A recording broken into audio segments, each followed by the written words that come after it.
এই সুযোগে আপনার নাম, আপনার ঠিকানা, সব নিয়ে নিয়েছে। ওই যেটুকু লক্ষ্মীর ভাণ্ডার পান সেটাও কিন্তু শেষ করে দেবে, লুটে নেবে। এবং আপনাদের আগামী দিন বলবে ফর্ম ফিল আপ করো, এই নাও 3000 টাকা দিলাম, তারপর 365 দিন যেটুকু ছিল সেটুকুও যাবে, আর কোনো ভাণ্ডারই আসবে না। এটা মাথায় রাখবেন। শুনুন, মিথ্যে কথা বলায় বিজেপির জুড়িদার মেরা মুশকিল। এরা হচ্ছে মিথ্যাচারী, দুরাচারী, অত্যাচারী, স্বৈরাচারী, ব্যভিচারী, ভোট কাটারি। আগের বার বলেছিলাম লক্ষ্মীর ভাণ্ডার করেছি, ও করবো, করেছি কি করিনি? শুরু করেছিলাম। স্বাস্থ্যসাথী করবো বলেছিলাম, করেছি কি করিনি? ক্লাস 9-এ উঠলে ছেলেমেয়েরা সাইকেল পায় কি পায় না? ক্লাস 11-এ উঠলে স্মার্টফোন পায়নি কি পায় না? কৃষকরা কৃষক ভাতা পায় কি পায় না? তপশিলীরা তপশিলি বন্ধু পায় কি পায় না? আদিবাসীরা জয় জহর পায় কি পায় না? সংখ্যালঘুরা ঐক্যশ্রী পায় কি পায় না?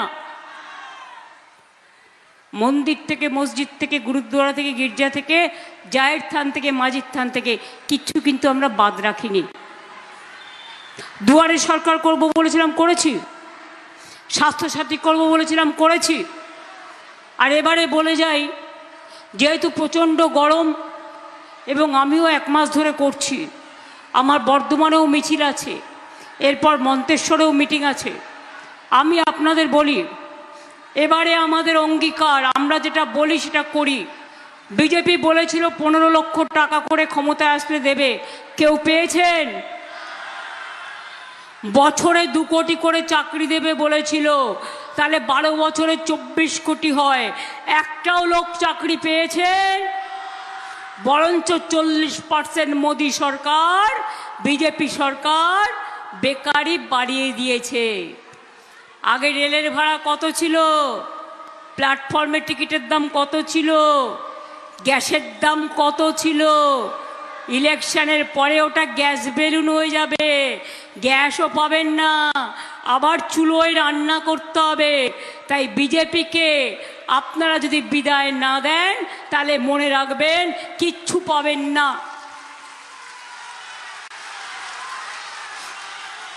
এরা বলেছিল কালো ধন ফিরিয়ে আনবো, তৃণমূলকে চার্জশিট দিয়ে বলছে তৃণমূল চোর। তোমার কালো টাকার মালিক তোমরা, কালো টাকার জোড়া শালিক। দিল্লি থেকে এলো গাই, সাথে এলো ইডি সিবিআই, আর আছে ইনকাম ট্যাক্স ভাই, আর আছে কতগুলো দালাল। সেগুলো কি করছে? আমাদের লোকেদের গিয়ে রেড করছে, অ্যারেস্ট করছে। ইলেকশনের পরে কি হবে বাবুরা? তোমরা তো কাকের বাসায় কোকিল জন্ম নিয়ে বড় হলে পালিয়ে যায়, তোমরা ইলেকশনে আসো বসন্তের কোকিলের মতো, তারপর ঝড়ে দেখা নাই গো, বন্যায় দেখা নাই গো, দুর্গা পুজোয় দেখা নাই গো, উৎসবে দেখা নাই গো, বন্যায় দেখা নাই গো।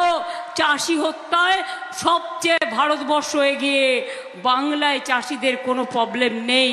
আমরা কৃষকদের জন্য ক্রপ ইন্স্যুরেন্স করে দিয়েছি, আলু চাষিদের জন্য করে দিয়েছি, সবার জন্য আমরা করি। সরকারি কর্মচারীদেরও একমাত্র রাজ্য যেখানে পেনশন পায়। মনে রাখবেন 25% ডি আপনারা পেয়ে গেছেন এবং 4% ডিও আপনারা পেয়ে যাবেন। কার বাকি আছে? বিজেপি বলেছিল একটাই স্কিম, বেটি বাঁচাও বেটি পড়াও। শুনতে পাচ্ছেন কোথাও হয়েছে? সব রাজ্যে এখন বলছে বেটি ভাগাও বেটি ভাগাও। কিছু নাই। আমাদের কিন্তু 1 কোটি মেয়ে কন্যাশ্রী পায়, আমাদের সংখ্যালঘু আদিবাসীরা শিক্ষাশ্রী পায়, আমার ঐক্যশ্রী 4 কোটি ভাই বোনেরা সংখ্যালঘু স্কলারশিপ পায়, 9-এ উঠলে সাইকেল পায়, স্মার্টফোন পায়, কৃষক ভাতা পায়, ক্ষেত মজদুরদেরও ঢোকানো হয়েছে যাতে ক্ষেত মজদুররাও পায়। তাঁতি বন্ধুদের জন্য আমরা তাঁত সাথী করেছি, আমরা তাদের আইডেন্টিটি কার্ড দিচ্ছি, আমরা প্রত্যেকটা জায়গায় তাদের শপিং মল করে দিচ্ছি যাতে তারা গ্রামের তৈরি করা জিনিস ওই সেলফ হেল্প গ্রুপের ওই শপিং মলের মার্কেটে আপনারা বিক্রি করতে পারে। 2টো করে ফ্লোর বিনা পয়সায় আপনাদের দেওয়া হবে। এটা অলরেডি স্টার্ট হয়ে গেছে তৈরি করা। আমি আগামী দিনের জন্য বলে যাই, মিথ্যা অপপ্রচার কুৎসায় ভুলবেন না। এদের মতো মিথ্যেবাদী আর জুমলা পার্টি কোথাও নেই। দূরদর্শন গভর্নমেন্টের প্রচার কেন্দ্র, সেখান থেকে প্রধানমন্ত্রী কাল রাজনৈতিক প্রচার করেছেন, তার বিরুদ্ধেও তো কমপ্লেন হওয়া উচিত। দেখছি কাকে দিয়ে করানো যায়। আমরা দোষ করলে দোষ, তৃণমূলের নামে দিয়ে দোষ, সাধু সেজেছেন গুন্ডা বোস। আমি ওদের বলি, তোমরা হচ্ছে অত্যাচারী, স্বৈরাচারী, দাঙ্গাকারী, ব্যভিচারী, ভোটকাটারি, মিথ্যাচারী, ভ্রষ্টাচারী। কোনো স্থান তোমাদের বাংলায় নেই। বাংলার বাইরে বাংলায় কথা বললে বিজেপি রাজ্যে তোমরা মারো, অত্যাচার করো।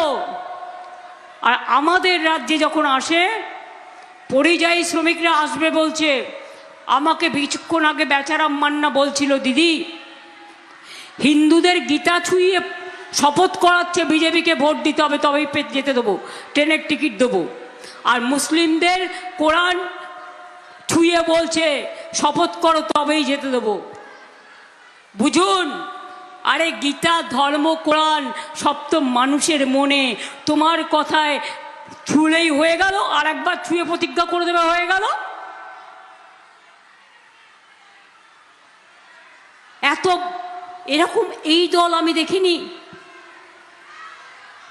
সারা দেশটাকে শেষ করে দিয়েছে। পরশু দিন থেকে ওদের পতন শুরু হয়ে গেছে। লোকসভায় দেখেছেন হেরেছে, এবারে দেখবেন আবার হারবে। দিল্লিতে বিজেপি থাকবে না, থাকবে না, থাকবে না। বাংলায় টার্গেট করলে আমরা দিল্লিকেও টার্গেট করি। যতই করে অত্যাচার, তৃণমূল কর্মীদের অ্যারেস্ট করে বিজেপির হয়ে ভোট করবে, এক পক্ষ শয়তান। ইডি পাঠিয়ে দিচ্ছ ক্যান্ডিডেটদের বাড়ি, পার্টি অফিসে সিবিআই পাঠিয়ে দিচ্ছ, ভয় দেখিয়ে বলছো বাংলা ছেড়ে চলে যাও। আমরা বলি তোমরা ভালোভাবে বাংলা ছেড়ে চলে যাও, নাড়ু দেবো 1 বোতল করে। নিজেরা বাংলা ছাড়ো, বহিরাগতরা বাংলার মানুষকে বাংলা ছাড়তে বলবে না। যারা আমাদের হয়ে কাজ করছে তাদের বলছে বাংলা ছেড়ে চলে যাও, না হলে ইডি গ্রেপ্তার করবে, সিবিআই গ্রেপ্তার করবে। যারা করছেন তারা জেনে রাখুন, আগামী দিন বিজেপি থাকবে না। আপনাদের সবার নাম অ্যাড্রেস আমাদেরও মুখস্থ আছে, আমাদেরও রেকর্ড করা আছে। দেখব আপনারা ভবিষ্যতে যাতে ভালো থাকেন এবং আমরা আমাদের মতো লিগাল অ্যাকশন নেব। সাবধান, সবাই ভালো থাকবেন। কোনো কিছু একতরফা হয় না। ধর্মের কল বাতাসে নড়ে, তোমারে বধিবে যে গোকুলে বাড়িছে সে, মাথায় রাখবেন। এবার বলে যাই, লক্ষ্মীর ভান্ডার আজীবন চলবে আমাদের সরকার থাকলে। আমরা ভোটের সময় কাগজে সই করাই না। আপনার মার্চ মাস থেকে বাড়তিটা পেয়েছেন তো? ফেব্রুয়ারি পর্যন্ত যারা অ্যাপ্লাই করেছিল সবাই পেয়ে গেছেন। 500 দিয়ে শুরু করেছিলাম, এখন আপনাদের 1500 আর 1700 হয়েছে। যত দিন বাঁচবেন তত দিন পাবেন। আপনি একদিনে 3000 নেবেন না আপনি 5 বছরে প্রতি মাসে মাসে পাবেন? কোনটা?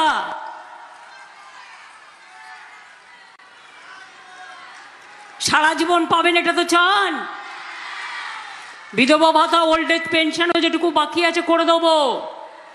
আগামী দিন যেটুকু কাঁচা বাড়ি আছে আগামী দিন পাকা করে দেবো। যার বাড়িতে জল এখনো পৌঁছায়নি তার বাড়িতে পৌঁছে যাবে আগামী দিন। এবং কৃষকদের জন্য আলাদা বাজেট হবে। দুয়ারে সরকার দেখেছেন, এবার দুয়ারে স্বাস্থ্য হবে। আমার ডাক্তার ভাই বোনেরা আসবে, আমার নার্সরা আসবে, আমার প্যারামেডিক্যাল স্টাফেরা আসবে। আপনাদের দুয়ারে সরকারের মতো দুয়ারে স্বাস্থ্য হবে, আপনাদের চিকিৎসা হবে, ছেলে মেয়েদের চিকিৎসা হবে। ভালো যারা থাকবে না তাদের জন্য অন্যরকম ব্যবস্থা করে ট্রিটমেন্টের ব্যবস্থা হবে। আরও অনেক কাজ অনেক করেছি। 105টা পরিকল্পনা আমাদের আছে জন্ম থেকে মৃত্যু অবধি। আগামী দিনও বলে যাই, বিজেপি তুমি আমার সিকিউরিটিকে ইডি করে তল্লাশি চালিয়ে আমাকে খুন করবার চেষ্টা করছো। ক্ষমতা থাকলে বলো কখন কোথায় করবে। আমি একা দাঁড়িয়ে থাকবো, আমার সাথে তৃণমূল কংগ্রেসের কেউ থাকবে না। বন্দুকটা আমার বুকে চালিয়ে দাও, আমি বুক পেতে নেব, কিন্তু মাথা নত করব না, এটা মাথায় রেখে দিও। তৃণমূলেরা কেউ মাথা নত করবেন না। মনে রাখবেন, আমাকে ধমকালে আমি চমকাই, আমাকে চমকালে আমি গর্জাই, আমাকে গর্জালে আমি বর্ষাই, আমাকে বর্ষালে আমি উতরাই, আর আমাকে উতরালে আমি এগিয়ে যাই।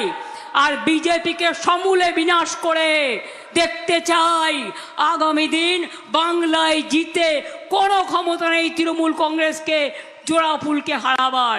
দেখলেন তো, সুপ্রিম কোর্টে ফাইট করে 32 লক্ষ লোকের নাম তুলে দিলাম। বাদ বাকিটাও আজ হোক কাল হোক উঠবে। ভোটের জন্য কেটেছ, এখনো ঘরে বসে বসে ডিলিমিটেশন করছো। কালকে দূরদর্শনের প্রধানমন্ত্রী কেঁদে কেঁদে হেরে গেছে, তো মুখ দেখাতে পারছে না। দূরদর্শনকে মিসইউজ করে সরকারি যন্ত্রকে রাজনৈতিক প্রচার করছে, করে বলছেন हमको महिला ভোট करने नहीं दिया। আমি আপনাদের বলি, ও তো 2023 साल में पास हो गया, आपने क्यों नहीं किया? 450 का ऊपर वोट मिला, हम लोगों ने समर्थन दिया। 2023 में 25 सितंबर में हो गया था, आपने क्यों नोटिफाई नहीं किया? চালাকিটা কি ছিল শুনুন। সামনে মহিলা, আগে পাশ হয়ে গেছে অলরেডি, আর পেছনে ময়লা। বঙ্গভঙ্গ, দেশভঙ্গ। 543টায় মোদি হেরে যাবে। তাই 850 সিট করে দেশ ভাঙার পরিকল্পনা ছিল, রাজ্য ভাঙার পরিকল্পনা ছিল। তাই আমরা জোটবদ্ধ হিসেবে হারিয়ে দিয়েছি। আগামী দিনও মনে রাখবেন, আমরা 8 জন আমাদের তাও যেতে পারিনি ইলেকশনের জন্য, শিবসেনাও যেতে পারিনি, আরও অনেক পার্টি, আরও 20-25টা ভোট আমাদের কাছে এক্সট্রা আছে। সেটা যদি প্লাস করেন আর বিজেপিটা যদি মাইনাস করেন, আগামী দিন ওদের সরকার পড়ে যাবে, মাথায় রেখে দিন। একটা মাইনরিটি গভর্নমেন্ট, তার লোকেরা এসে দিল্লি থেকে, আসাম থেকে, উত্তরপ্রদেশ থেকে, মধ্যপ্রদেশ থেকে, রাজস্থান থেকে এসে এখানে চমকাচ্ছে, উড়িষ্যা থেকে। ভুলে যেও না, উড়িষ্যাটা বাংলার বর্ডার। ত্রিপুরা ভুলে যেও না, এটা বাংলার বর্ডার। আর দিল্লিতে যখন উল্টাবে, যে যেখানেই থাকো মনে রাখবো, নাড়ু দেব, অনেক ভালো ভালো করে নাড়ু দেব, অত্যাচারের বদলা মিষ্টি দিয়ে দেব। আর ইভিএম মেশিনের ব্যাপারে প্রত্যেকটা মিটিংয়ে আমরা বলে দিয়েছি কি বলার, সেইভাবে প্রত্যেককে ইনস্ট্রাকশন দেবেন। বারবার আমি বলবো না, যদি মা বোনদের ভোটের দিন আসতে বাধা দেওয়া হয়, রথযাত্রার আগে একটা সোনার ঝাড়ু দিয়ে ঝাড় দেওয়া হয়, বাড়িতে একটা করে খিলের ঝাড়ু রেখে দেবেন। আর ঝাড় দিতে দিতে রাস্তা ক্লিয়ার করে ভোট দিতে যাবেন, নিজের ভোটটা নিজে দেবেন। এই ডিলিমিটেশন কেন আটকেছি জানেন? এটা মহিলা বিল নয়, মহিলা বিল আগেই পাশ হয়ে গেছে। চালাকিটা হচ্ছে, এরপরেই আসবে ডিলিমিটেশনের পরে এনআরসি। আসামে আপনারা দেখেছেন, ওইটুকু রাজ্য 19 লক্ষ লোকের ভোট বাদ গিয়েছিল, আর তাতে 12 লক্ষ হিন্দুদের ভোট বাদ গিয়েছিল, 7 লক্ষ মুসলিমদের ভোট বাদ গিয়েছিল। আর বাংলা আসামের থেকে 10 ডবল বড়। তাই মনে রাখুন, আমরা থাকতে